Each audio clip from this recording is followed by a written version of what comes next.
মৰমৰ ছাত্ৰ ছাত্ৰীসকল মই পণ্ডিতা শৰ্মাই তোমালোকক মোৰ এই ক্লাছলৈ স্বাগতম জনাইছোঁ।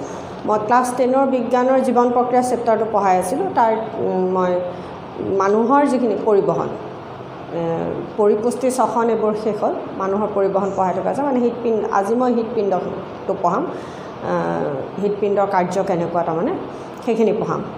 তোমালোকে মোৰ ভিডিঅ'সমূহ চাবলৈ হ'লে মোৰ চেনেলটোত যাবা, গৈ প্লে'লিষ্টত ক্লিক কৰি দিবা। প্লে'লিষ্টত ক্লিক কৰি দিলে ভিডিঅ'সমূহ একাধিক্ৰমে চাবলৈ পাবা।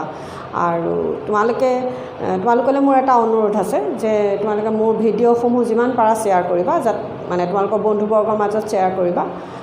কাৰণ মই তোমালোকৰ উদ্দেশ্যেই এই ভিডিঅ'সমূহ কৰি আছোঁ বা এই কামটো কৰি আছোঁ। যদি তোমালোকবোৰে নোচোৱা তেতিয়াহ'লে মোৰ আচলতে কষ্টটো সাৰ্থক নহয়।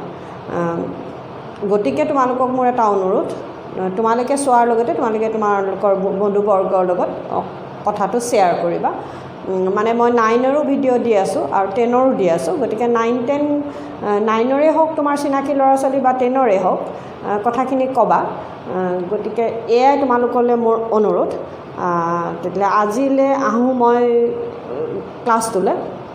ক্লাছটো বুলি কওঁতে আজি আমি কি পঢ়িম বুলি ক'লোঁ? মই হৃদপিণ্ড পঢ়িম বুলি কৈছিলোঁ। ইয়াৰ আগতে মই তেজৰ কাম, তাৰপৰা লসিকা কি, তেজ কি, ৰক্ত পৰিবহণ তন্ত্ৰৰ অংগসমূহ কি, লসিকা পৰিবহণ তন্ত্ৰৰ অংগসমূহ কি, তাৰপাছতে ক'লোঁ তেজৰ কাম কি, ধমনী শিৰাৰ পাৰ্থক্য কি, ধমনী ক'ৰ পৰা উৎপত্তি হয়, শিৰানো ক'ৰ পৰা উৎপত্তি হয়, কৈশিক জালিকানো ক'ৰ পৰা উৎপত্তি হয়, এই কথাখিনি আলোচনা কৰিছিলোঁ। মানে মানুহৰ পৰিবহণ বুলি কওঁতে মই এই কথাবোৰ ইতিমধ্যে মোৰ আলোচনা হৈ গ'ল। গতিকে আজি আহোঁ আমি হৃদপিণ্ডটোৱেনো কেনেকৈ ৰক্ত পৰিবহণ তন্ত্ৰত ভূমিকা পালন কৰে, হৃদপিণ্ডৰ জৰিয়তে কেনেকৈনো ৰক্ত পৰিবহণ তন্ত্ৰটো চলি আছে, সেই কথাখিনি পঢ়িবলৈ আহিছোঁ।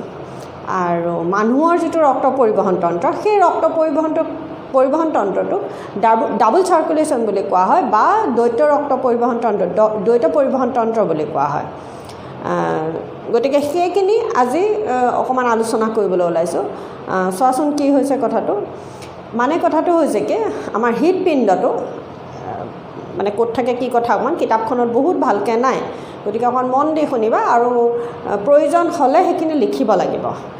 বাৰে বাৰে কৈছোঁ, মই বহুত বেছি তোমালোকক এক্সট্ৰা কথা নকওঁ। যিখিনি দৰকাৰ, ভাল ৰিজাল্ট এটাৰ কাৰণে যিখিনি দৰকাৰ সেইখিনিহে কওঁ।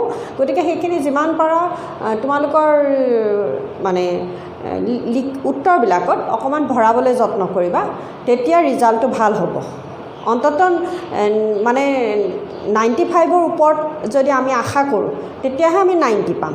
100 যদি আশা কৰোঁ তেতিয়া 95ৰ ওপৰত পাম। গতিকে এইখিনিও কিয়নো মই এই ধৰণে ক'লোঁ, মই এইখিনি পিছত কেতিয়াবা এটা আলোচনা কৰিম। বাৰু আজিলৈ এতিয়া আমি তেতিয়াহ'লে মোৰ পাঠটোলৈ আহোঁ। কথাটো হৈছে কি, আমাৰ হৃদপিণ্ডটো মানুহজনৰ নিজৰ মুঠিটোৰ সমান হয়। মানে মোৰ হৃদপিণ্ডটো মোৰ এই বাওঁ হাতৰ মুঠিটোৰ সমান। বাওঁ হাতৰ মুঠিটো মোৰ যিমানটো সিমানটো হয়। আৰু সি কোনফালে থাকে? মানুহৰ বাওঁফালে থাকে, এইফালে তাৰমানে লেফ্ট হেণ্ড ছাইডত থাকে, বক্ষ গহ্বৰত থাকিব, বুকুৰ মানে চেষ্টত থাকিব।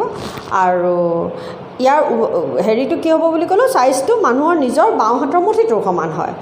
আৰু সি বাওঁফালে থাকে আৰু কিছু বাওঁফালে এনেকৈ বেকা হৈ থাকে। কাৰণ তাৰমানে হৃদপিণ্ডটোৰ আকাৰটো কেনেকুৱা, শংকুটোৰ নিচিনা। ওপৰফালে অকণমান বহল, তলফালে এনেকুৱা জোঙা নিচিনা। গতিকে সেই জোঙা ছাইডটো তাৰমানে অকণমান বাওঁফালে বেকা হৈ থাকে এই ধৰণে। এয়া হ'ল হৃদপিণ্ডটো থকাৰ স্থানটো। আমাৰ শৰীৰত হৃদপিণ্ড কোনফালে থাকে? আমাৰ শৰীৰৰ বাওঁফালে বক্ষ গহ্বৰত থাকে। আৰু সি আমাৰ বাওঁ হাতৰ মুঠিটোৰ সমান হয়। আৰু সি কিছু তলফাললৈ বেকা হৈ থাকে, বাওঁফাললৈ বেকা হৈ থাকে। গতিকে এয়া হ'ল তাৰ স্থান। এবাৰ আহিলে হৃদপিণ্ডটো মানে দীঘলে দুভাগ কৰি থোৱা আছে আৰু পথালিয়ে দুভাগ কৰি থোৱা আছে। মানে মুঠ 4টা চেম্বাৰ আছে, 4টা খুটালি আছে। আৰু এই খুটালিকেইটাক ওপৰৰ কেইটাক কি বুলি কোৱা হয়? অলিন্দ বুলি কোৱা হয়। তলৰ কেইটাক নিলয় বুলি কোৱা হয়। ওপৰৰ কেইটাক এট্ৰিয়াম বুলি কোৱা হয় আৰু তলৰ কেইটাক ভেন্ট্ৰিকুল বুলি কোৱা হয়। গতিকে যেতিয়া তাক 4 ভাগ হৈ আছে, 4 ভাগ হৈ থাকোঁতে তাৰমানে প্ৰথমতে সমানে দুভাগ বুলি কৈছোঁ ন, এনেকৈ দুভাগ কৈছোঁ, এইফালে এভাগ এইফালে এভাগ। গতিকে এই ছাইডটো হ'ল লেফ্ট ছাইড আৰু এইটো হৈছে ৰাইট ছাইড। লেফ্ট ছাইডত কি হ'ব? লেফ্ট এট্ৰিয়াম আৰু লেফ্ট ভেন্ট্ৰিকুল।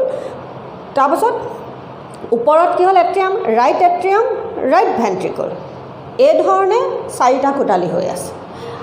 আৰু এটা কথা তোমালোকে একদম মানে মই এতিয়া বৰ্ডত বুজাই দিম বাৰু অকণমান, একদম চিধা কথাটো আৰু এটা মনত ৰাখিবলগীয়া কথা হ'ল কোটালিকেইটাটো মনত থাকিব বাৰু। ওপৰকেইটাক অলিন্দ বুলি কয়, তলৰকেইটাক নিলয় বুলি কয়। ওপৰক এট্ৰিয়াম, তলৰকেইটাক অৰিকল বুলি কোৱা হয়। এতিয়া কথা হ'ল ভেন্ট্ৰিকল বুলি কোৱা হয় তলৰকেইটাক। এতিয়া কথা হ'ল বাওঁ ছাইডে সদায় মানে হৃদপিণ্ডটো আমাৰ বাওঁ ছাইডে সদায় কি থাকিব, বিশুদ্ধ তেজ, অক্সিজেনযুক্ত বিশুদ্ধ তেজ থাকে। একদম মানে হৃদপিণ্ডটো বাওঁ ছাইডটো সদায় কিহেৰে মানে অলিন্দ আৰু নিলয় দুটা কিহেৰে পূৰ হৈ থাকে, অক্সিজেনযুক্ত বিশুদ্ধ তেজেৰে। আৰু সো ছাইডটো কিহেৰে পূৰ হৈ থাকে, যদি এইফালে বিশুদ্ধ তেজ থাকে এইফালে কি থাকিব তেতিয়াহ'লে কাৰ্বন ডাই অক্সাইডযুক্ত অশুদ্ধ, এইফালে মানে সোঁফালৰ কথা কৈছোঁ মই। গতিকে এইটো এটা একদম মানে মনত আনি ল'বা, তাৰপাছত তোমালোকে লিখিবলৈ চেষ্টা কৰিবা, কেতিয়াও ভুল নহয়। বাওঁ ছাইডটো কি চাফা তেজ আৰু সো ছাইডটো হ'ল লেতেৰা তেজ, মানে মই এনেই মনত ভাবি ল'বলৈ কৈছোঁ। বাওঁ ছাইডে আমাৰ, কিন্তু আমাৰ বাওঁ হাতখন আমি লেতেৰা বুলি ধৰোঁ, সোঁ হাতখন চাফা বুলি ধৰোঁ, কাৰণ আমি খোৱা বোৱা সোঁ হাতখনেৰেহে কৰোঁ, বাওঁ হাতখনেৰে নকৰোঁ। কিন্তু হ'লেও হৃদপিণ্ডটোৰ ক্ষেত্ৰত বাওঁফালটো কি চাফা, সোঁফালটো কিন্তু লেতেৰা। গতিকে আমি হাত দুখনৰ চাফা লেতেৰাটো চাই তাৰ উভোতাটো বুলি মনত ৰাখিবলৈ তোমালোকক মই বুদ্ধিটো দিছোঁ। লিখোঁতে আকৌ সেইবোৰ নিলিখিবা, আকৌ মই বুদ্ধি এটাহে দিছোঁ যে তোমালোকক কেনেকৈ মনত ৰাখিবা। এতিয়া কথা হ'ল যি আমি ইয়াৰ আগত ধমনী শিৰা কিবাকিবি পঢ়িছিলোঁ, ধমনী সদায় ক'ৰ পৰা মুকলি হ'ব, হৃদপিণ্ডৰ পৰা বুলি কৈছোঁ। হৃদপিণ্ড ক'ৰ পৰা মুকলি হ'ব, নিলয়ৰ পৰা, মানে তলৰ চেম্বাৰ পৰা। তলৰ যি দুটা চেম্বাৰ আছে, ওপৰৰকেইটা এট্ৰিয়াম, তলৰকেইটা ভেন্ট্ৰিকল বুলি কৈছোঁ, সেই ভেন্ট্ৰিকুলৰ পৰা মুকলি হ'ব। কি মুকলি হ'ব কৈছোঁ, ধমনী। আৰু যে শিৰা আছিলে, ভেইন আছিলে, সেই ভেইনখিনি আহি ক'ত মুকলি হ'ব, কাৰণ ভেইনৰ আৰম্ভণি আছিলে কৈশিক জালিকা, কেপিলাৰিজবিলাক। সেই শিৰাখিনি মানে ভেইনখিনি আহি ক'ত মুকলি হ'ব, হওঁতে অলিন্দত, হৃদপিণ্ডৰ ওপৰৰ চেম্বাৰ দুটাত মুকলি হ'ব। এই দুটা কথা অকণমান মাইণ্ডত ৰাখিব লাগিব। এতিয়া আমি কি ক'লোঁ, ধমনীবিলাক ক'ৰ পৰা আৰম্ভ হ'ব, হৃদপিণ্ডৰ নিলয়ৰ পৰা, তলৰ চেম্বাৰ দুটাৰ পৰা। আৰু শিৰা আহি ক'ত মুকলি হ'ব, অলিন্দত। গতিকে এয়া হ'ল মোৰ এই মুহূৰ্তত মই তোমালোকক এটা আউটলাইন দি লৈছোঁ, তাৰপিছত এতিয়া মই বৰ্ডত ছবিটো আঁকিম, তেতিয়া অকণমান মন কৰিবা। আৰু এটা কথা, বাওঁফালৰকেইটা বাওঁ অলিন্দ, বাওঁ নিলয়, মাজত এখন ভাল্ভ থাকে, কপাত থাকে, দুৱাৰ নিচিনা মানে। অলিন্দৰ পৰা নিলয়লৈ তেজ যাব, উভতি আহিব নোৱাৰিব, কিন্তু দুৱাৰখন এনেকৈ খোল খাব, মানে নিলয়ৰ দিশত খোল খাব। তেনেকৈ এইফালেও সোঁ অলিন্দ সোঁ নিলয়ৰ মাজতো ভাল্ভ থাকিব, সেইখনো কি হ'ব, সোঁ নিলয়ৰ দিশত খোল খাব, উভতি পেলাই দুৱাৰখন খোল নাখায়, যাৰ ফলত তেজ নিলয়ৰ পৰা অলিন্দলৈ আহিব নোৱাৰে। দুইটা নিলয়ৰ পৰা, তাৰমানে দুইটা নিলয়ৰ পৰা সিহঁতি অলিন্দলৈ তেজ ঘূৰি যাব নোৱাৰে। গতিকে নিলয়ৰ পৰা তেজ ওলাই যাবলৈ হ'লে যি নিলয়ৰ পৰা ধমনী আৰম্ভ হৈছে বুলি কৈছোঁ, সেই ধমনীয়েদি ওলাই যাব লাগিব। গতিকে এতিয়া আমি চাওঁ কি হয় কথাখিনি। আৰু এই ক্ষেত্ৰত এই বাওঁফালে অলিন্দ নিলয়ৰ মাজত যিখন ভাল্ভ আছে, সেইখনক কি বুলি কোৱা হয়, বাইকাস্পিড ভাল্ভ, মানে দুখন থাকে। বাই মিনছ হ'ল 2, আৰু এইফালে সোঁফালে থকাখনৰ নাম কি, অলিন্দ নিলয়ৰ মাজৰ যিখন কপাত আছে বা ভাল্ভ আছে, সেইখনৰ নাম কি, ট্ৰাইকাস্পিড ভাল্ভ। ট্ৰাই মিনছ 3, তিনিখন পাল্লা থাকিব। মানে আমাৰ যে কেতিয়াবা দুৱাৰবিলাকত এখন পাল্লা থাকে, কেতিয়াবা আকৌ দুখন থাকে, দেখিছা নিশ্চয়। কিছুমান দুৱাৰত কি হয়, এনেকৈ দুখনকৈ খোল খায়, মাজতে থাকে এনেকৈ কৰি খোল খায়, এনেকুৱাকৈ দুখন থাকে, তাৰমানে এনেকৈ খোল খায়। আৰু কিছুমানত কি হয়, আজিকালি ঘৰবিলাকত কি কৰিছে, এখনেই দুৱাৰ থাকে। কথাটো তেনেকুৱা, তাৰমানে এইফালে বাওঁফালে থকাখনত এনেকৈ দুখন কপাত থাকিব, গতিকে তাৰ নাম বাইকাস্পিড। আৰু সোঁফালেখনত কি হয়, 3খন কপাত থাকে, সেইকাৰণে তাৰ নাম হৈছে ট্ৰাইকাস্পিড। আৰু যিখন বাইকাস্পিড ভাল্ভ, বাওঁফালৰ ভাল্ভ, সেইখনৰ নামটো হৈছে কি, আৰু এটা নাম হৈছে কি তাৰ, মিট্ৰেল ভাল্ভ। গতিকে মিট্ৰেল ভাল্ভ কি বুলি আহে, মিট্ৰেল ভাল্ভ ইংৰাজীও সেইটো, অসমীয়াও সেইটো। বাইকাস্পিড, ট্ৰাইকাস্পিড, ইংৰাজী অসমীয়া দুইটা একে। গতিকে এইখিনি কথা বুজি পাইছা বুলি ভাবিছোঁ। এতিয়া আমি চাওঁ কি হয় কথাখিনি। ধমনীৰে কি বুলি কৈছিলোঁ, অক্সিজেনযুক্ত বিশুদ্ধ তেজ যাব, শিৰাৰে কি হ'ব, কাৰ্বন ডাই অক্সাইডযুক্ত অশুদ্ধ তেজ আহি অলিন্দত জমা দিব।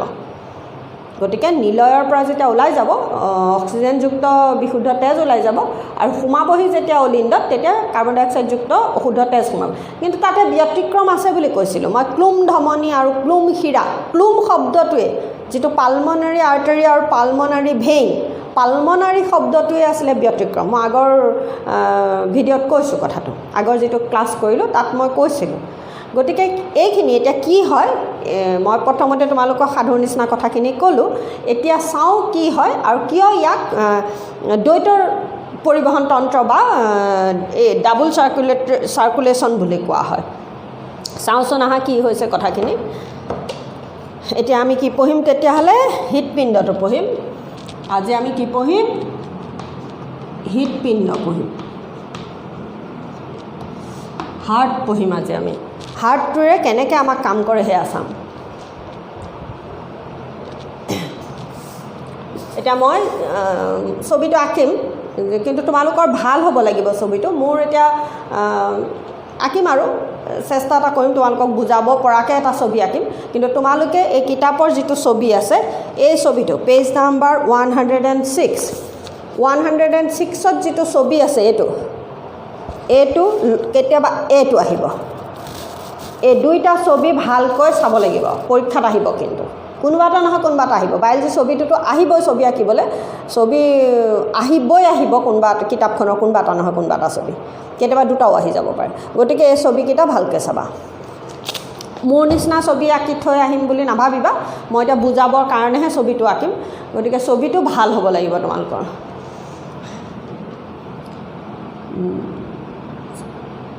মই কি ক'লোঁ আমাৰ হাতৰ মুঠিটো নিজৰ হাতৰ মুঠিটোৰ সমান হয় বুলি কৈছোঁ আৰু সি কিছু বেকা হৈ থাকে বুলি কৈছোঁ এই ধৰণে তাৰমানে ই অলপ বাওঁফালে বেকা হৈ থাকে গতিকে মই এনেকৈ আঁকিছোঁ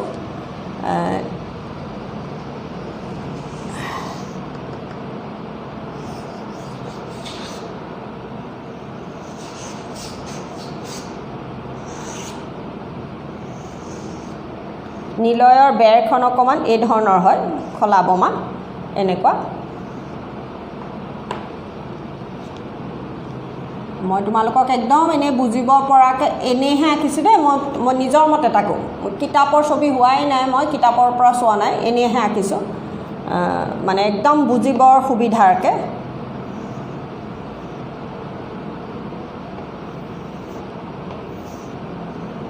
একদম বুজিবৰ সুবিধাকৈ তাৰমানে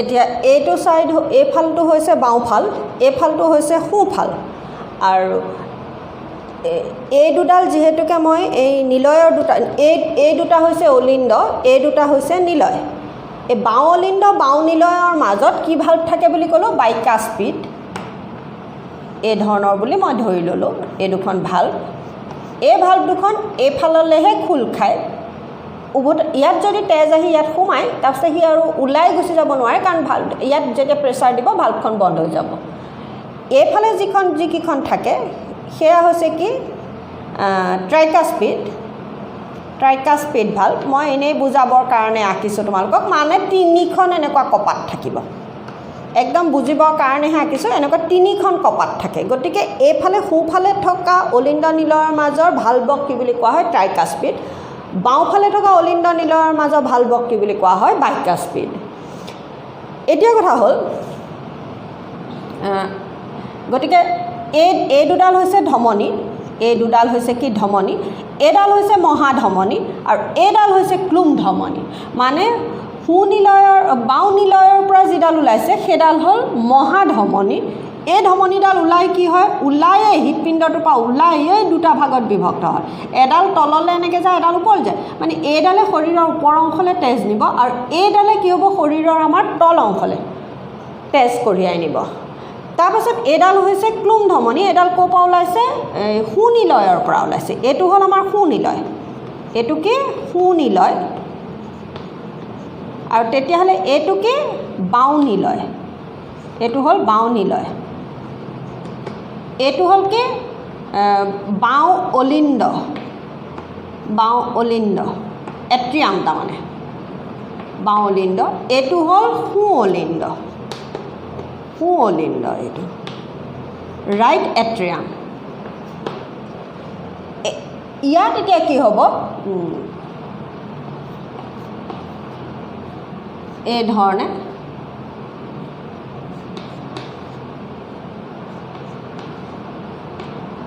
ক্লুম শিৰা আহি ইয়াত কি হ'ব সোঁ অলিন্দত এইকেইডাল হৈছে ক্লুম শিৰা এইকেইডাল হৈছে কি ক্লুম শিৰা পালমনাৰী ভেইন আৰু ইয়াত কি হ'ব এডাল ঊৰ্ধ্ব মহাশিৰা আৰু এডাল তাৰমানে ওপৰৰ অংশৰ পৰা তেজ কঢ়িয়াই আনিব আৰু এডালে কি হ'ব শৰীৰৰ তলৰ অংশৰ পৰা তেজ কঢ়িয়াই আনি ইয়াত জমা দিব গতিকে এইকেইডাল হ'ল মহাশিৰা তাৰমানে যিকেইডাল মেইন ভেইন আছে আৰু এইকেইডাল হ'ল কি পালমনাৰী ভেইন গতিকে চিত্ৰ সেয়াই মই একদম বুজাবৰ কাৰণে কৈ আছোঁ হৃদপিণ্ডটো দীঘে দুটা ভাগত বিভক্ত আকৌ পথালিও দুটা ভাগত মুঠ 4টা কোঠালি থাকে বা চেম্বাৰ থাকে তাৰে ওপৰৰ কিটাক অলিন্দ বুলি কোৱা হয় তলৰ দুটাক কি বুলি কোৱা হয় নিলয় বুলি কোৱা হয় বাওঁফালৰটোক বাওঁ অলিন্দ সোঁফালৰটোক সোঁ অলিন্দ বাওঁফালৰ নিলয়টোক বাওঁ নিলয় সোঁফালৰ নিলয়টোক সোঁ নিলয় বুলি কোৱা অলিন্দ আৰু নিলয়ৰ মাজত ভাল্ভ থাকে বাওঁফালে থকাখনক বাইকাস্পিড ভাল্ভ বা মিট্ৰেল ভাল্ভ বুলি কোৱা হয় বাইকাস্পিড শব্দটো তোমাৰ কিতাপত আছে ইয়াক আৰু কি বুলি কোৱা হয় মিট্ৰেল ভাল্ভ বুলি কোৱা হয় ইংৰাজীটো তেনেকৈ কোৱা হয় মিট্ৰেল ভাল্ভ বুলি কোৱা হয় ইয়াত যিহেতুকে দুখন কপাট থাকে দুখন ভাল্ভ থাকে গতিকে ইয়াক বাইকাস্পিড ভাল্ভ বুলিও কোৱা হয় আৰু সোঁ অলিন্দ সোঁ নিলয়ৰ মাজত থকা ভাল্ভখনক ট্ৰাইকাস্পিড ভাল্ভ বুলি কোৱা হয় যিহেতুকে তাত 3খন কপাট থাকে গতিকে এয়া হ'ল আৰু এটা কথা যে সোঁ নিলয়ৰ পৰা যিডাল ধমনী ওলায় সেইডালক মহাধমনী বুলি কোৱা হয় ইয়াক কি বুলি কোৱা হয় মহাধমনী যাক এৱৰ্টা বুলি কোৱা হয় আৰু সোঁফালে থকাডালক কি বুলি কোৱা হয় ক্লুম ধমনী বুলি কোৱা হয় এইডালক কি বুলি কোৱা হয় ক্লুম ধমনী বুলি কোৱা হয় পালমনাৰী আৰ্টাৰী বুলি কোৱা হয় গতিকে আৰু বাওঁ অলিন্দত যিকেইডাল শিৰা আহি মুকলি হয় মানে তাত আহি তেজ পৰিব বাওঁ অলিন্দত যিকেইডাল শিৰা থাকে সেইকেইডাল ক্লুম শিৰা বুলি কয় আৰু সোঁ অলিন্দৰ ফালে থকা কেইডালক কি বুলি কোৱা হয় মহাশিৰা এডাল হ'ল ঊৰ্ধ্ব মহাশিৰা ওপৰৰ পৰা আহিব আৰু আনডাল হ'ল কি নিম্ন মহাশিৰা বা তলৰ পৰা অহা তেজ ইয়াত জমা দিব এতিয়া ইয়াৰ কাৰ্য মন দিবে শুনিবা একদম মন দি এই যেতিয়া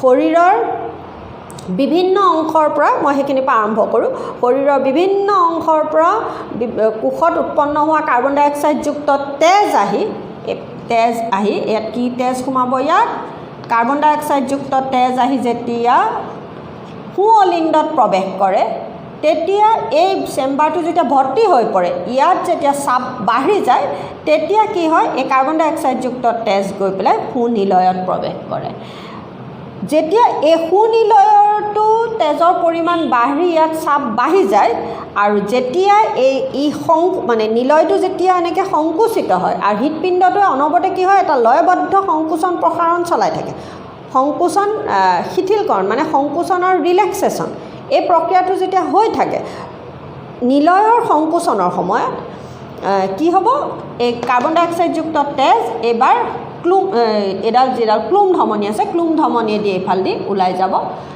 এইফালেদি এই কাৰ্বন ডাই অক্সাইড গৈ ক'ত পাবগৈ হাওঁফাওঁ পাবগৈ হাওঁফাওঁ লাংছ পাবগৈ হাওঁফাওঁ পায়গৈ এই তেজ গৈ পেলাই ক'ত পায়গৈ তাৰমানে এই ক্লুম ধমনীডালে তেজ নি ক'ত পোৱাইগৈ হাওঁফাওঁ পোৱাইগৈ হাওঁফাওঁত গৈ পেলাই সেই যে মই শ্বসন গেছৰ বিনিময় পঢ়াইছিলোঁ বিনিময় পৰিবহণ শ্বসন গেছৰ বিনিময় হ'ব মানে যিখিনি কাৰ্বন ডাই অক্সাইড লৈ গৈছিলে সেই কাৰ্বন ডাই অক্সাইডখিনি হাওঁফাওঁৰ বায়ুমোনাত এলভিঅলিত দি দিব আৰু হাওঁফাওঁৰ পৰা অক্সিজেনযুক্ত তেজে গ্ৰহণ কৰিব কৰি সেই অক্সিজেনযুক্ত তেজ মই হৃদপিণ্ড শব্দটো মোহাৰিছোঁ দেই হাওঁফাওঁৰ পৰা কি হ'ব সেই অক্সিজেনযুক্ত তেজ তাৰমানে এই কাৰ্বন ডাই অক্সাইডযুক্ত তেজ ক'ত পালেগৈ এবাৰ হাওঁফাওঁ পালেগৈ হাওঁফাওঁ পায়গৈ সেই হাওঁফাওঁতে কি হয় শ্বসন গেছৰ বিনিময় হয় বিনিময় হোৱাৰ পিছত এক্সচেঞ্জ হয় মানে এই কাৰ্বন ডাই অক্সাইড হাওঁফাওঁৰ বায়ুমোনাত দি দিয়ে আৰু হাওঁফাওঁৰ পৰা কি লয় অক্সিজেন লৈ তেজখিনি বিশুদ্ধ হয় বিশুদ্ধ তেজখিনি কি হয় এবাৰ আহি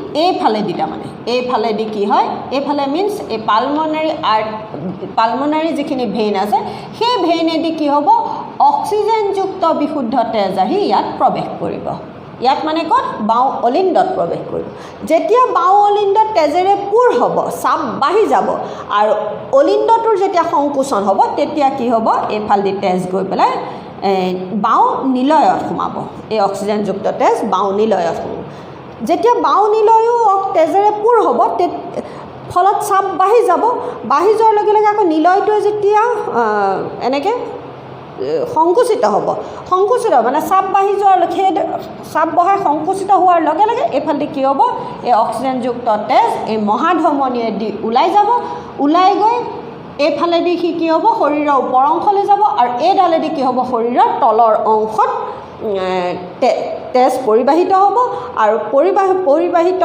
হওঁতে গৈ সি ক'ত পাব কলাকোষসমূহ পাবগৈ আৰু কলাকোষসমূহত কি কৰিব শ্বসন গেছৰ আকৌ পুনৰ বিনিময় হ'ব তেজত থকা অক্সিজেন ভাগ কলাকোষত সোমাব আৰু কলাকোষত থকা মানে কোষসমূহত শ্বসনত উৎপন্ন হোৱা কাৰ্বন ডাই অক্সাইড ভাগ তেজৰ সোঁতত প্ৰৱেশ কৰিব সেয়া আমি শ্বসন গেছৰ যে বিনিময় পঢ়িছিলোঁ সেইখিনি তাৰমানে মানে শ্বসন গেছৰ কলাকোষসমূহৰ ওচৰত শ্বসন গেছৰ বিনিময় হ'ব তেজৰ সোঁতৰ পৰা অক্সিজেন কলাকোষত প্ৰৱেশ কৰিব আৰু কলাকোষত উৎপন্ন হোৱা বৰ্জনীয় পদাৰ্থ কাৰ্বন ডাই অক্সাইড ভাগ তেজে গ্ৰহণ কৰিব বা তেজৰ সোঁতত সোমাই পৰিব আৰু সেই তেজ শিৰাসমূহৰ মাজেৰে আহি কি হ'ব ওপৰৰ অংশৰ পৰা অনাখিনি কি হ'ব ঊৰ্ধ্ব মহাশিৰাৰে আহি পেলাই ইয়াত কাৰ্বন ডাই অক্সাইডখিনি সোমাব আৰু তলৰ ফালৰ পৰা অহাখিনি আহি এই নিম্ন মহাশিৰাৰ দ্বাৰে আহি এই সু অলিণ্ডত প্ৰৱেশ কৰিব এয়াই হৈছে হৃদপিণ্ডৰ কাৰ্য একেবাৰে চমুকে এই ক্ষেত্ৰত এতিয়া মন কৰা হৃদপিণ্ডটো মাজতে তাৰমানে তাৰ পাছত এটা চক্ৰ এইটো চক্ৰ মানে কোনটো চক্ৰ এইফালে ক্লুম ধমনীয়েদি গৈ হাওঁফাওঁ পালে হাওঁফাওঁৰ পৰা আকৌ কি হ'ল ঘূৰি আহি ক্লুম শিৰাৰে আহি অলিণ্ডত সোমালে মানে ক্লুম ধমনী হাওঁফাওঁ ক্লুম শিৰা বুজি পাইছোঁ নিশ্চয় ক্লুম ধমনী হাওঁফাওঁলৈ গ'ল অক্সিজেন শ্বসন গেছৰ বিনিময় হ'ল কাৰ্বন ডাই অক্সাইড বা হাওঁফাওঁৰ বায়ুকোষত দিলে আৰু হাওঁফাওঁৰ পৰা কি ল'লে তেজে অক্সিজেন ল'লে ফলত তাৰমানে তেজখিনি বিশুদ্ধকৰণ হ'ল পিউৰিফিকেশ্যনৰ কাৰণে গ'ল তাৰমানে কোনে লৈ গ'ল ক্লুম ধমনীয়ে লৈ গ'ল ক'ৰ পৰা লৈ গ'ল সু নিলয়ৰ পৰা লৈ গ'ল এইবোৰ সৰু সৰু প্ৰশ্ন হ'ব পাৰে আৰু সেই বিশুদ্ধ তেজখিনি আহি কি হ'ল ক্লুম শিৰাৰে আহি বাওঁ অলিণ্ডত প্ৰৱেশ কৰিলে বাওঁ অলিণ্ডৰ পৰা বাওঁ নিলয়ত গ'ল বাওঁ নিলয়ত যেতিয়া সংকোচন হ'ব চাপ বাঢ়ি যাব তেতিয়া কি হ'ব মহাধমনীয়েদি অক্সিজেনযুক্ত তেজ ওলাই যাব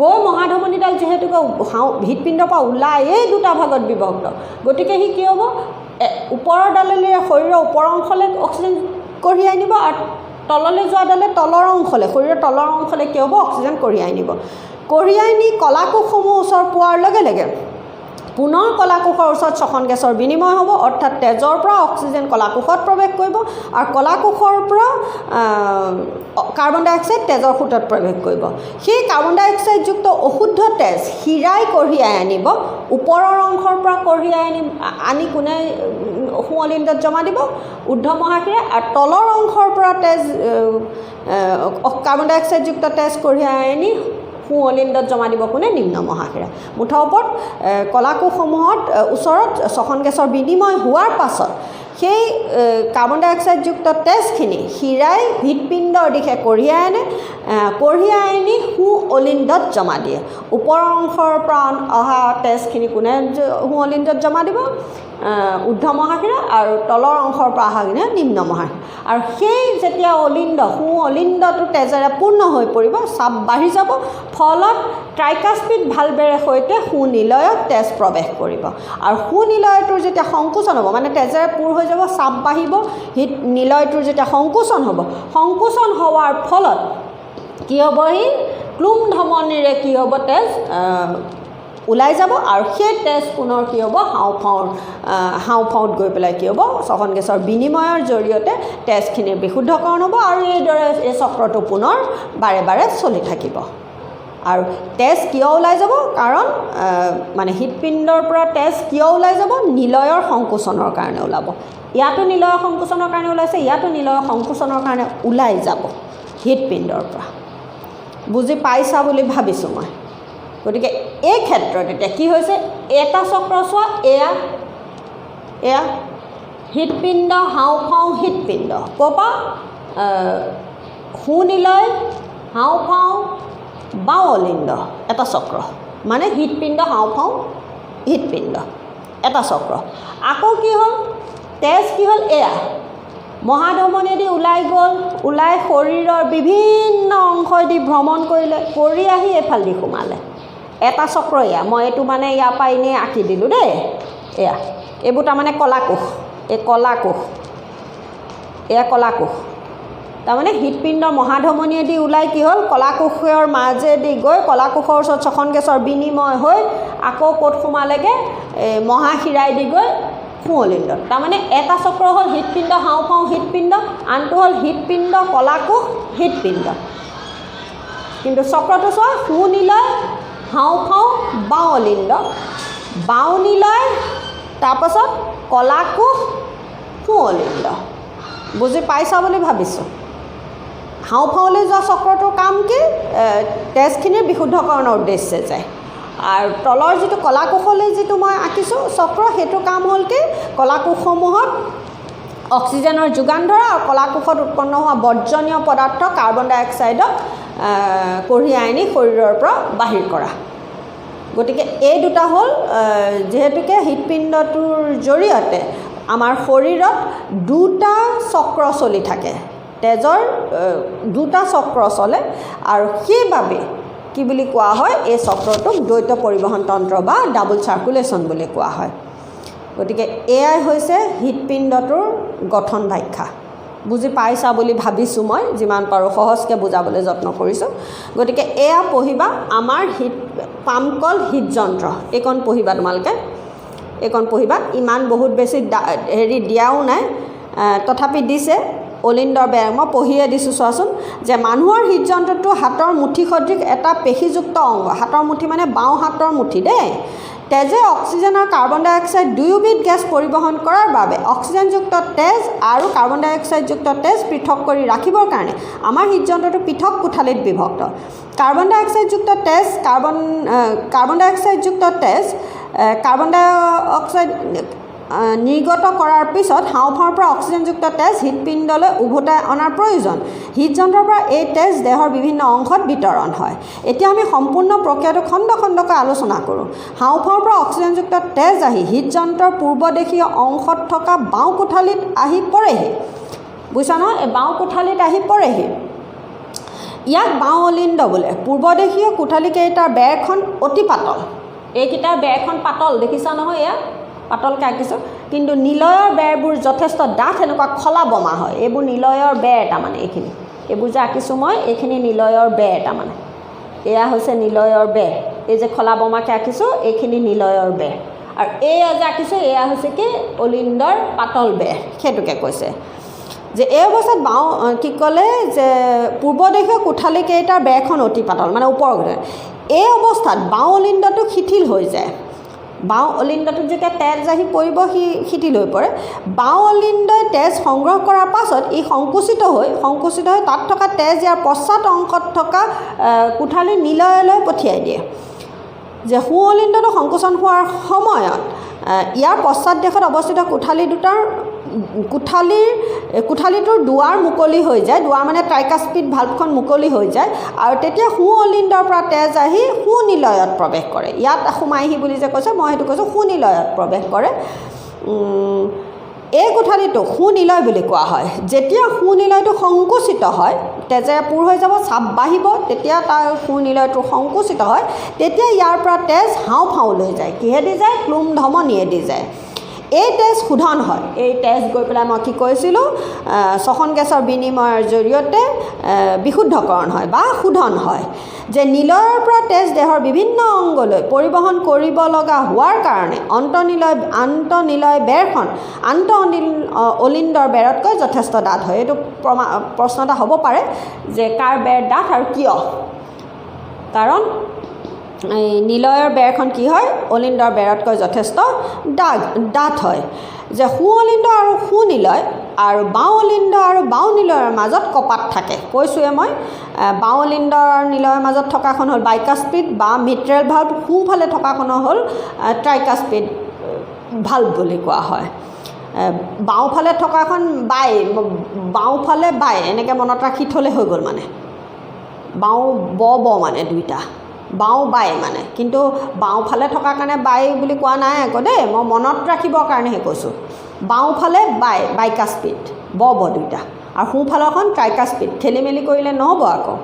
গতিকে শব্দ দুটা বাওঁ বাই এনেকৈ মনত ৰাখি থোৱা যে সোঁঅলিণ্ড আৰু সোঁনিলয় আৰু বাওঁনিলয়ৰ মাজত কপাত থাকে, মানে ভাল্ভ থাকে। সেইকাৰণে নিলয়ৰ পৰা অলিণ্ডলৈ তেজ উভতি যাব নোৱাৰে, কাৰণ কপাতকেইখন কোনটো দিশত খোল খায়, নিলয়ৰ দিশতহে খোল খায়। যে হাওঁফাওঁৰ তেজত অক্সিজেন পৰিবহণ, এতিয়া একদম মন দি চাব এইখিনিত, যে হৃদযন্ত্ৰত অক্সিজেনযুক্ত বিশুদ্ধ তেজ, এইবোৰ বেকেটৰ ভিতৰত নপঢ়োঁ আকৌ দেই, বান্ধনিৰ ভিতৰত নহয় আৰু একদম চিধা বাক্য। হৃদযন্ত্ৰত অক্সিজেনযুক্ত বিশুদ্ধ তেজ আৰু অক্সিজেনবিহীন অশুদ্ধ তেজ, মানে কাৰ্বন ডাই অক্সাইডযুক্ত অশুদ্ধ তেজ মিহলি নোহোৱাকৈ ৰাখিবৰ বাবে ইয়াৰ সোঁফাল আৰু বাওঁফাল দুটা পৃথক ভাগ আছে। হৃদযন্ত্ৰৰ এনে পৃথকীকৰণৰ বাবে দেহৰ বিভিন্ন অংশত যথেষ্ট পৰিমাণৰ অক্সিজেন যোগান ধৰিবৰ বাবে সুবিধা হয়। এই আমাৰ যিটো হৃদপিণ্ডৰ গঠনৰ সুবিধা কি, তাৰমানে আমাৰ যে হৃদপিণ্ডৰ গঠনটোত যে 4টা কোঠালি আছে, তাৰ সুবিধা কি আহিব মানে, বা ইয়াত আমি চোৱা অক্সিজেনযুক্ত তেজ আৰু কাৰ্বন ডাই অক্সাইডযুক্ত তেজ কেতিয়াও মিহলি নহয়, কিন্তু ইটো সিটোৰ লগত কেতিয়াও ওচৰ নাচাপে, কিন্তু মিহলি নহয়। কিন্তু তাৰ সুবিধা কি আহিছে যে হৃদযন্ত্ৰৰ এনে পৃথকীকৰণৰ বাবে দেহৰ বিভিন্ন অংশত যথেষ্ট পৰিমাণৰ অক্সিজেন যোগান ধৰিবৰ বাবে সুবিধা হয়। দাগ মাৰি লোৱা বাক্যটো, যিবিলাক প্ৰাণী যেনে পক্ষী আৰু স্তন্যপায়ীয়ে, যি উষ্ণৰক্তি প্ৰাণী, আমাৰ মেৰুদণ্ডী প্ৰাণীখিনি কি আছিলে, মৎস্য, উভচৰ, সৰীসৃপ, পক্ষী আৰু স্তন্যপায়ী।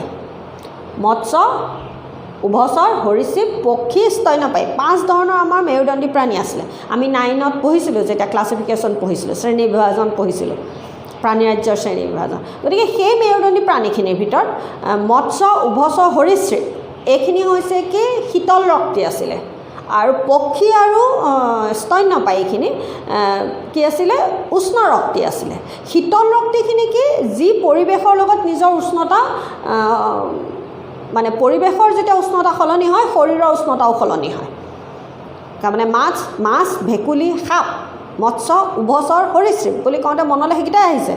সেইকেইটা তাৰমানে কি হয়, পৰিৱেশৰ উষ্ণতা যদি কমি যায়, ঠাণ্ডা দিনত তাহাঁতৰো উষ্ণতা কমি যায়, মানে পৰিৱেশৰ উষ্ণতাৰ লগত সিহঁতৰ উষ্ণতাৰ সাল সলনি হয় শৰীৰৰ। তেনেকুৱা জীৱসমূহক কি বুলি কোৱা হয়, শীতল ৰক্ত, কোল্ড ব্লাডেড এনিমেল বুলি কোৱা হয়। আৰু যিখিনিৰ জীৱৰ উষ্ণতা পৰিৱেশৰ উষ্ণতাৰ লগত সাল সলনি নহয়, পৰিৱেশৰ উষ্ণতা যিয়ে হৈ নাথাকক, নিজস্ব এটা শৰীৰৰ উষ্ণতা থাকে, নিজৰ শৰীৰৰ উষ্ণতাটো সিহঁতি বৰ্তাই ৰাখিব পাৰে, তেনে জন্তুসমূহক কি বুলি কোৱা হয়, বা প্ৰাণীসমূহক কি বুলি কোৱা হয়, উষ্ণ ৰক্তি বুলি কোৱা হয়। গতিকে এই ধৰণৰ কোল্ড ব্লাডেড আৰু ৱাৰ্ম ব্লাডেড, তাৰমানে এতিয়া কি আছে চাওক, যিবিলাক প্ৰাণী যেনে পক্ষী আৰু স্তন্যপায়ীয়ে দেহৰ উষ্ণতা নিয়ন্ত্ৰণৰ বাবে সদায় নিৰ্দিষ্ট পৰিমাণৰ শক্তিৰ প্ৰয়োজন থাকে। গতিকে কাৰণ উষ্ণ ৰক্তিখিনিয়ে, পক্ষী আৰু স্তন্যপায়ীখিনিয়ে নিজৰ শৰীৰৰ উষ্ণতাটো সদায় এটা বেলেঞ্চ কৰি ৰাখিব লাগিব, মানে নিৰ্দিষ্ট উষ্ণতাত ৰাখিব লাগিব নহয়, যাৰ বাবে শক্তিৰ প্ৰয়োজন হয়। তাৰমানে যে শক্তিৰ প্ৰয়োজন থাকে, যাৰ বাবে প্ৰচুৰ পৰিমাণৰ অক্সিজেনৰ আৱশ্যক হয়। এইটো এটা প্ৰশ্ন, কিন্তু উষ্ণ ৰক্তি প্ৰাণীক মানে উষ্ণতা নিয়ন্ত্ৰণ কেনেদৰে কৰিব, বা কিয় শক্তিৰ বেছি প্ৰয়োজন হয়। যে 4টা কোঠালিযুক্ত হৃদযন্ত্ৰই যথেষ্ট অক্সিজেন যোগান ধৰিব পাৰে। অন্য কিছুমান প্ৰাণীৰ ক্ষেত্ৰত দেহৰ উষ্ণতা নিয়ন্ত্ৰণৰ বাবে শক্তিৰ আৱশ্যক নহয়, যিখিনি শীতল ৰক্তি প্ৰাণী, তাৰমানে কাৰণ তাহাঁতৰ শৰীৰৰ উষ্ণতা সিহঁতি স্থিৰ কৰি নাৰাখে। এনে প্ৰাণীৰ দেহৰ উষ্ণতা পৰিৱেশৰ উষ্ণতাৰ ওপৰত নিৰ্ভৰ কৰে। এনে প্ৰাণীৰ ভিতৰত উভচৰ বা বহুত প্ৰকাৰ সৰীসৃপৰ হৃদযন্ত্ৰটো 3টা কোঠালিযুক্ত আৰু কিছুমানৰতো অসম্পূৰ্ণভাৱে 4টা থাকে, মুঠৰ ওপৰত 3টা কোঠালিযুক্ত। একদম আহি থকা এটা প্ৰশ্ন, এইবোৰ 9ৰ প্ৰশ্ন কিন্তু দেই, যে উভচৰ আৰু সৰীসৃপৰ হৃদযন্ত্ৰ কেইটা কোঠালিযুক্ত? 3টা কোঠালিযুক্ত। এই প্ৰাণীবিলাকে অক্সিজেনযুক্ত আৰু অক্সিজেনবিহীন তেজৰ মিহলি ঘটিলেও, উভচৰ আৰু সৰীসৃপ কথা কৈছে যে এই প্ৰাণীবিলাকে অক্সিজেনযুক্ত অক্সিজেনবিহীন তেজৰ মিহলি ঘটিলেও পৰিৱেশৰ উষ্ণতাৰ লগত সহনশীল হৈ চলিব পাৰে। মৎস্য শ্ৰেণীৰ প্ৰাণীৰ হৃদযন্ত্ৰৰ কোঠালি আকৌ 2টা কোঠালিযুক্ত হৃদযন্ত্ৰ, একদম দাগ মাৰি থোৱা। এইখিনি 9ৰ কথা বাৰে বাৰে কৈছোঁ। হৃদযন্ত্ৰৰ পৰা তেজ অক্সিজেন গ্ৰহণৰ বাবে ফুললৈ যায়, মানে মাছৰ হৃদযন্ত্ৰৰ সৈতে মানে ৰক্ত পৰিবহণ তন্ত্ৰটো কেনেকুৱা সেইটো বুজাব গৈছে। যে মৎস্য শ্ৰেণীৰ প্ৰাণীৰ হৃদযন্ত্ৰৰ 2টা কোঠালিযুক্ত, হৃদযন্ত্ৰৰ পৰা তেজ অক্সিজেন গ্ৰহণৰ বাবে ফুল গিলবিলাকলৈ যায় আৰু অক্সিজেন লৈ দেহৰ বিভিন্ন অংশত বিতৰণ কৰে। এনেবোৰ প্ৰাণীৰ ক্ষেত্ৰত তেজৰ গতিপথৰ এটা পূৰ্ণ চক্ৰ বা আৱৰ্ত সম্পূৰ্ণ কৰোঁতে হৃদযন্ত্ৰৰ মাজেৰে তেজ এবাৰহে প্ৰবাহিত হয়। দৰকাৰী এটা বাক্য। গতিকে এনেবোৰ প্ৰাণীৰ ক্ষেত্ৰত যেতিয়া সি এটা তেজৰ চক্ৰ পূৰ্ণ কৰে তেতিয়া তেজ হৃদযন্ত্ৰৰ মাজেৰে এবাৰহে পৰিবহণ হয়। কিন্তু আমাৰ ক্ষেত্ৰত বা উষ্ণৰক্তি প্ৰাণীখিনিৰ ক্ষেত্ৰত যেতিয়া তেজৰ এটা চক্ৰ পূৰ্ণ হয় তেতিয়া তেজ হৃদযন্ত্ৰৰ মাজেৰে 2বাৰ প্ৰবাহিত হয়। এবাৰ কি হ'ল, হাওঁফাওঁৰ পৰা গৈ আহি ইয়াত সোমালে, পিছৰবাৰ আকৌ কি হ'ল, এয়া ওলাই গৈ আহি আকৌ ইয়াত সোমালে। তেতিয়াহে এটা সম্পূৰ্ণ চক্ৰ হৈছে, তাৰমানে তেতিয়াহে আমাৰ এটা সম্পূৰ্ণ চক্ৰ হৈছে। কিন্তু সেই চক্ৰটোত 2টা চক্ৰ নিহিত হৈ থাকে য'ত তেজ হৃদযন্ত্ৰৰ মাজেৰে 2বাৰ প্ৰবাহিত হয়। আৰু সেইবাবে আমাৰ যিটো ৰক্ত পৰিবহণ তন্ত্ৰ সেইটো কি বুলি কোৱা হয়, ডাবল চাৰ্কুলেশ্যন বুলি কোৱা হয় বা দ্বৈত ৰক্ত পৰিবহণ তন্ত্ৰ বুলি কোৱা হয়। কিন্তু আন মেৰুদণ্ডী প্ৰাণীৰ ক্ষেত্ৰত তেজ চলাচলৰ এটা চক্ৰ সম্পূৰ্ণ হ'বলৈ হৃদযন্ত্ৰৰ মাজেৰে 2বাৰ পৰিবাহিত হ'ব লাগে। তেজৰ এনে পৰিবহণক দ্বৈত পৰিবহণ তন্ত্ৰ বুলি কোৱা হয়। গতিকে এইখিনিয়ে এইটো চেপ্টাৰৰ মই পঢ়ি মেলি দিলোঁ। এইটো চেপ্টাৰ নহয়, এই পৰিবহণ বুলি কওঁতে এইখন মই পঢ়ি মেলি শেষ কৰিলোঁ। গতিকে এতিয়া বুজি পাইছা বুলি ভাবিছোঁ। ইয়াত প্ৰশ্ন তাৰমানে আমাৰ যে মানুহৰ হৃদযন্ত্ৰটোৰ চিত্ৰ আঁকিবলৈ আহিব। তাৰপাছত মহাধমনী ক'ৰ পৰা ওলায়, ক্লুম ধমনী ক'ৰ পৰা ওলায়, যে ক্লুম ধমনী আৰু ক্লুম শিৰাৰ কাম কি, ক্লুম ধমনী আৰু ক্লুম শিৰাৰ কাম কি। ক্লুম ধমনীয়ে তেজ কাৰ্বন ডাই অক্সাইডযুক্ত অশুদ্ধ তেজ হাওঁফাওলৈ নিব, তাত শ্বসন গেছৰ বিনিময় কৰি বিশুদ্ধ তেজ কি হ'ব, ক্লুম শিৰাই দি আহি বাওঁ অলিণ্ডত প্ৰৱেশ কৰিব। এইখন লিখিলে হ'ল। তেনেকৈ মহাধমনীয়ে কি কৰিব, মহাধমনীয়ে অক্সিজেনযুক্ত বিশুদ্ধ তেজ বাওঁ নিলয়ৰ পানী ল'ব। এই কথাবোৰ একদম মানে ঠিক হৈ থাকিব লাগিব। নি শৰীৰৰ কলাকোষত শ্বসন গেছৰ বিনিময়ৰ জৰিয়তে কাৰ্বন ডাই অক্সাইড আনি ক'ত আকৌ দি দিব, সোঁ অলিণ্ডত দিব। এই ধৰণৰ মানে সৰু সৰু প্ৰশ্ন হ'ব পাৰে। বাওঁফালে কি ভাল্ভ থাকে, সোঁফালে কি ভাল্ভ থাকে। তাৰপাছতে আহিলে এই আমাৰ হৃদযন্ত্ৰটোৰ কোঠালিকেইটা ভাগ হৈ থকাৰ সুবিধা কি। সুবিধাটো হৈছে কি, যে যথেষ্ট পৰিমাণৰ সি কি কৰিব পাৰে, শক্তিৰ যোগান ধৰিব পাৰে। গতিকে এই ধৰণৰ কথাখিনি প্ৰশ্ন আহিব। তাৰপাছতে আহিলে এই আমাৰ যিটো ৰক্ত পৰিবহণ তন্ত্ৰ কিয় ডাবল চাৰ্কুলেশ্যন বুলি কোৱা হয়, কিয় দ্বৈত পৰিবহণ তন্ত্ৰ বুলি কোৱা হয়। গতিকে লিখিব পাৰিব লাগিব যে আমাৰ যেতিয়া শৰীৰত বা উষ্ণৰক্তি প্ৰাণীৰ শৰীৰত যেতিয়া তেজৰ চলাচল হয়, সেই তেজৰ চলাচলৰ এটা চক্ৰ পূৰ্ণ কৰিবলৈ যাওঁতে তেজে হৃদযন্ত্ৰৰ মাজেৰে 2বাৰ প্ৰবাহিত হয়, মানে হৃদযন্ত্ৰত 2বাৰ প্ৰৱেশ কৰিবলগীয়া হয়। 2বাৰ হৃদযন্ত্ৰৰ মাজেৰে প্ৰবাহিত হয় আৰু এটা চক্ৰ হৃদযন্ত্ৰৰ পৰা হাওঁফাওঁ হৈ আকৌ পুনৰ হৃদযন্ত্ৰ, মানে হৃদযন্ত্ৰৰ সোঁনিলয়ৰ পৰা আৰম্ভ হৈ হাওঁফাওঁ হৈ পুনৰ বাওঁ অলিণ্ডত প্ৰৱেশ কৰে। আৰু আনটো চক্ৰত কি হয়, বাওঁ নিলয়ৰ পৰা তেজ মহাধমনীৰে গৈ কলাকোষসমূহৰ পৰা উভতি আহি তেজ ক'ত প্ৰৱেশ কৰে, সোঁ অলিণ্ডত প্ৰৱেশ কৰে। গতিকে এই ক্ষেত্ৰত যিহেতুকে তেজ হৃদযন্ত্ৰৰ মাজে 2বাৰ প্ৰবাহিত হয়, অৰ্থাৎ 2টা চক্ৰ সম্পূৰ্ণ কৰে, যাৰ বাবে ইয়াক কি বুলি কোৱা হয়, দ্বৈত পৰিবহণ তন্ত্ৰ বা ডাবল চাৰ্কুলেশ্যন বুলি কোৱা হয়। গতিকে এইখিনি ক'লে হৈ যাব। আৰু অলিণ্ডৰ কাৰ বেৰখন ডাঠ, নিলয়ৰ বেৰ ডাঠ, কিন্তু অলিণ্ডৰ বেৰ কি হয়, সৰু হয়। আৰু এটা এইখিনিতে কওঁ, এই হেৰিটো মই এতিয়া আকোতে হোৱা নাই, এই যিটো সোঁ অলিন্দটো বাওঁ অলিন্দতকৈ কিন্তু কিছু আকাৰত ডাঙৰ হয়, বাওঁ অলিন্দতকৈ আকাৰত ডাঙৰ হয়। তেনেকৈ এই বাওঁ নিলয়টো এই সোঁ নিলয়তকৈ ডাঙৰ হয়, উভতাটো মানে এইটো ডাঙৰ হয় মানে ইয়াত আহি আৰু লেতেৰা পেতেৰা তেজবোৰ সোমাই নহয় বুলি তেনেকৈ মনত ৰাখি থোৱা, এই লেতেৰা পেতেৰা তেজবোৰ আহি সোমাই, গতিকে আৰু এই টেংকিটো ডাঙৰ মানে কাতকৈ ডাঙৰ, ইয়াতকৈ ডাঙৰ, বাওঁ অলিন্দতকৈ ডাঙৰ। তাৰপিছত ইয়াৰ পৰা লাহে লাহে তেজ ইয়ালৈ বিশুদ্ধকৰণৰ কাৰণে গৈ থাকে, আহি এই যিটো বাওঁ নিলয় আছে সেই নিলয়টো কিন্তু সোঁ নিলয়তকৈ অলপ ডাঙৰ হয়, আকাৰত অলপ ডাঙৰ হয়। গতিকে এইখিনিয়ে হ'ল হৃদযন্ত্ৰ মানে মোৰ মানুহৰ পৰিবহণ তন্ত্ৰ আজিলৈ শেষ হ'ল।